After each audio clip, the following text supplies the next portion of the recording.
Hello students, hope you are doing well. In this video, I'm going to do two questions from 2023 paper 1, question 13 and 11. Right, let's look at question 13. Why do I find question 13 challenging? It's because it involved quite a bit of algebra. As the result, number one, you have to be strong in your algebraic skills. Number two, you have to be careful. Right, so let's look at these questions. So we are told that the perpendicular bisector of a line joining 2 points A and B passes through another point X. And if you look at the points that are given to you, point A that's unknown, the Y coordinates is unknown and it's H. And if you look at point X, the X coordinate is unknown. And what we need to do in part A is to express the gradient of the perpendicular bisector of the line AB in terms of H. Now, for questions involving coordinate geometry and circles, I would strongly advise you to draw the diagram. You don't have to be very accurate, but at least if you have a sketch of point A and B and the perpendicular bisector and the point X, it will give you a better idea of how you can go about approaching the questions. So here we are. We have 2 points there. Right. B has -8 as the X coordinate and -7 as the Y coordinate. And A has 2 as X coordinate and H as the Y coordinate. Now we do not know exactly where H is, but it doesn't matter. We just need to know that the X coordinates of point A is positive. All right, so we have a perpendicular, we have a line. This line is a perpendicular bisector of AB. All right, perpendicular meaning this is 90 degrees, and bisector means it divides AB into 2 equal half. Right, so when you have a perpendicular bisector, right, what comes to your mind is that the gradients of AB is equals to -1 divided by the gradients of your perpendicular bisector, or your perpendicular bisector it's equals to -1 divided by the gradient of AB. Okay, right. So we asked to find the gradient of a perpendicular bisector of the line AB. So let's find the gradient of the line segment AB first. Okay, which is basically y2 minus y1 over x2 minus x1. So we can label this as x2, y2. This x1, y1. And you have to be very careful. Why careful? Because your y1 it's a -7. Right, so you have to bracket it. Right, so this is what I mean by in these questions, it's you need to be very careful because it involves a lot of negative, and then brackets here and there. Alright, so x2 minus x1 will be 2 minus bracket -8. So if you simplify further, you will get h plus 7 over 10. Alright, so therefore the gradients of your perpendicular bisector will be -1 divided by the gradient of AB. Right, and so we would have to flip this fraction here, okay, to become 10 over h plus 10 over h plus 7.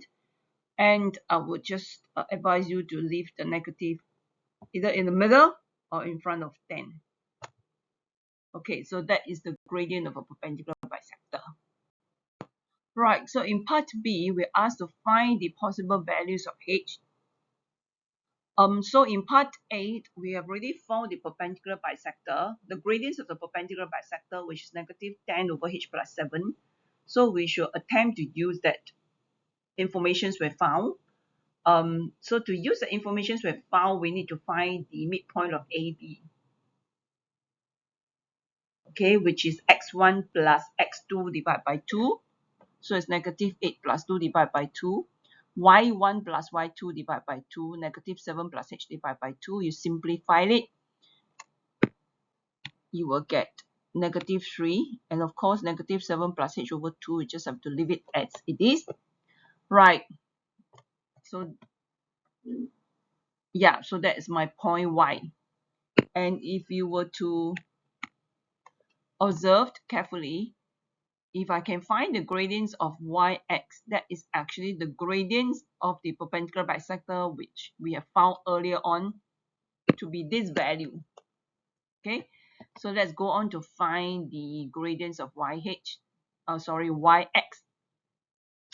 And here you have to be careful because if you look at the y coordinates, this is a fraction, this is also a fraction, but it's all right. If you are careful, you should still be able to manage it.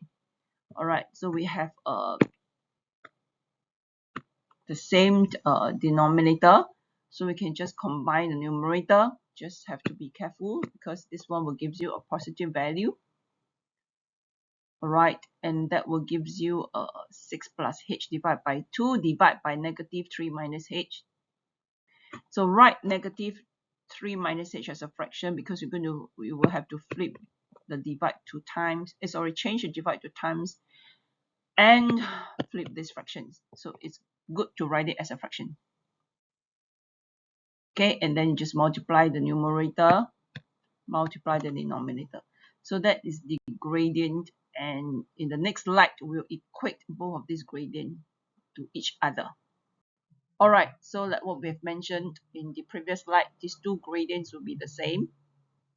So let's equate them, and then we can do a cross multiply. Okay, and expand the left hand side. Simplify your right hand side, put everything on the left hand side and factorize it to find the two linear factors. It's important that you show these steps. Do not just give your answer as h equals to -2 or h equals to 9. Alright, show your linear factors, and therefore h is -2 or h equals to 9. Alright, so this is one way of doing it. There are several other ways of doing it. I'm just going to show you the two most effective way. The second effective way is to compare distance. The distance ax is equals to distance bx. Okay, because your point x lies on the perpendicular bisector. So therefore ax is equals to bx. Right, so used the distance formula. Again, you have to be very careful. Why careful? Because when you expand all these terms, right, this one you can just use your calculator, no problem. When you expand these three terms, it's best to use your algebraic identity. Alright, a minus b squared is equals to a squared minus 2ab plus b squared, and the other one is a plus b. Alright, so it's best to use this algebraic identity, otherwise your working will be quite cumbersome. Alright, so to get rid of the square root sign, we just square both sides and the square root sign will be gone, and then we can go about to expand it. Okay, so that it's this one is for this, and this is for this. Okay, right, so equals to, right, so you just use the correct one. You're talking about, here is 2 minus h, so we use a minus b. So your a is 2, your b is h. And if this is h plus, this guy is plus, then we use the a plus b. Like here, this is negative, right? So we use the negative one here. So in this case here, your a is -8. The a is -8, okay, but your h is positive h. Okay, right, and of course you can just use your calculator to evaluate this one, right, which gives you 1/4, and then simplify further, right, and more simplifications, bring everything to the left hand side, and you end up getting the same quadratic equations as what we have done on the left hand side, the orange color working. So we factorize it, show the linear factors, and you get the same answer. So these are the two most effective methods to solve these questions. Okay, let's look at question 11. I find question 11 another challenging questions because it is like not so straightforward. Like for example, if you look at question 11, we are told that there's a circular patch of water, negligible thickness. It's just a patch of water dropped onto a piece of paper, and initially the radius of the patch is 1 cm, and then of course slowly it will expand. Right. So when they said what are the informations given, all right. So initially means t is 0. So that one you have to take note of. Then the second point is that you are told that the radius is increasing at the rate of 0.5. So you must be able to convert that into mathematical symbol. So when you see rate is something over dt. So uh, oh no, you can't say that. You can't say rate means it's something over dt. But in this case here is over dt because if you look at the units, you're talking about the units is cm per second. And this second refers to time. Okay, refer to time. So always look at the units. So from here you will know it's dr over dt. Okay, right. So dr over dt is equals to 0.5 centimeter per second. So that's the second piece of information given to you, and we're asked to show that k is 0.5. So I have a dr over dt here. I also have another dr over dt. So basically I can just equate them and let t equals to 0.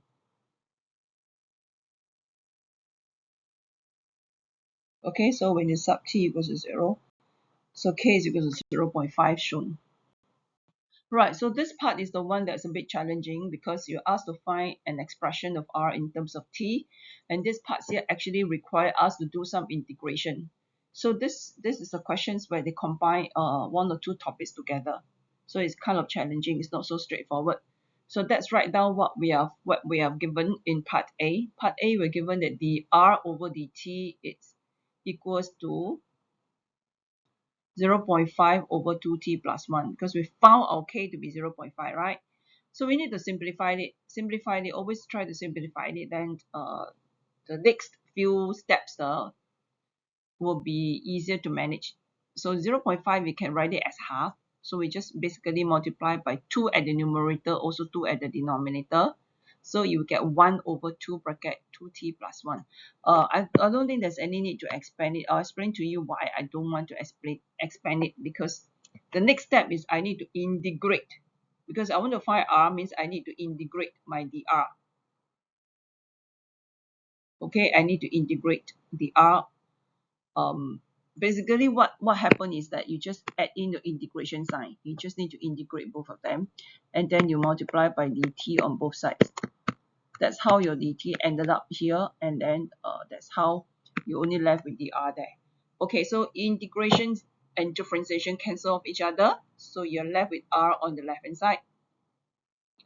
And if you look at it, half is actually a constant. I can just put it up from the integration sign.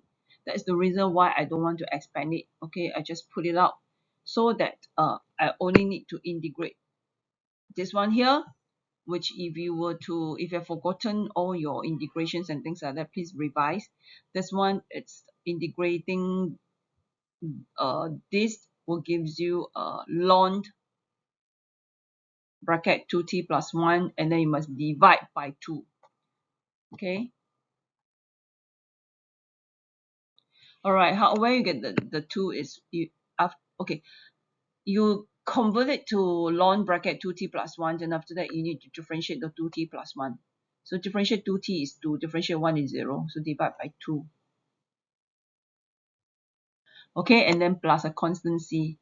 Right, why plus a constant c? Because you see that we are actually integrating a not definite, indefinite integral. Okay, if you're integrating an indefinite integral, you need to add a constant c.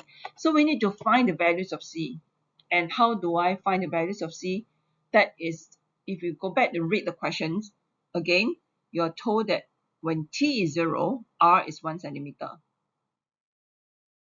Okay, so you can just substitute that in, and you get ln 1. Ln 1 is 0, so c is 1.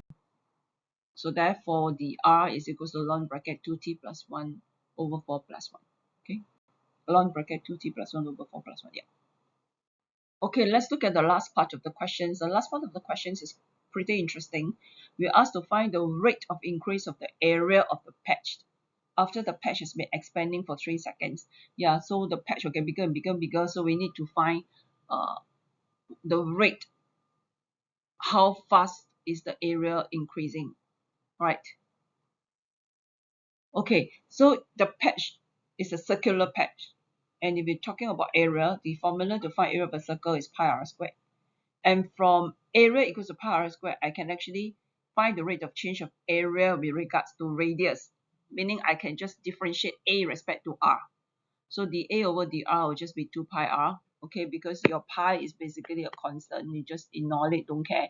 You just basically differentiate r squared, so that gives you 2r. So 2r, pi times 2r will be 2 pi r. Okay, so what is it that I need to find? Yes, I need to find the rate of increase of the area, which is my dA over dt. All right, so I need to apply chain rule here because I need to find dA over dt, and I'm given earlier on the r over dt, right? And here I'm given the a over dr. So basically I have, all right, I have the a, wait, I have the r over dt from part A and B, and then here I've just found my dA over dr, and then I need to find my dA over dt. All right, so we need to know how to what is the word used? String. We need to string, how to string all these three uh symbol, how to string these three symbol together to form an equation. That's what I mean by we need to apply the chain rule. So where do we start? So I always like to start with what I need to find, which is my dA over dt. Okay, and I know that it will be dA over something times something over dt. So that something here is actually a common term. It's a common term. And of course you can make a guess. The common term is your dr. Okay, your common term is your dr. So it appeared very simple when explained to you, but you need to practice.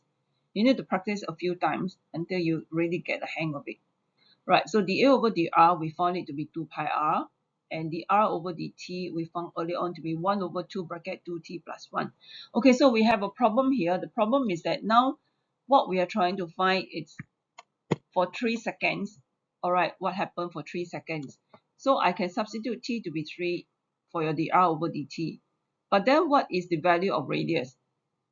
At t equals to 3 seconds, what is the value of the radius?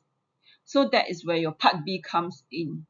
Okay, from part B, we found the formula. Remember, your formula, we found B in part B, R to be ln bracket 2t plus 1 over 4 plus 1. So when I substitute t to be 3, I can find the radius. At that time, you know, the radius is 1.486. So with all this information, I can just plug in into my dA over dt, use a calculator, work it out, and the answer will be 0.667 cm squared per second. Why cm squared? Because we are referring to the area, and it's per second. Okay, so that's how you solved question 11.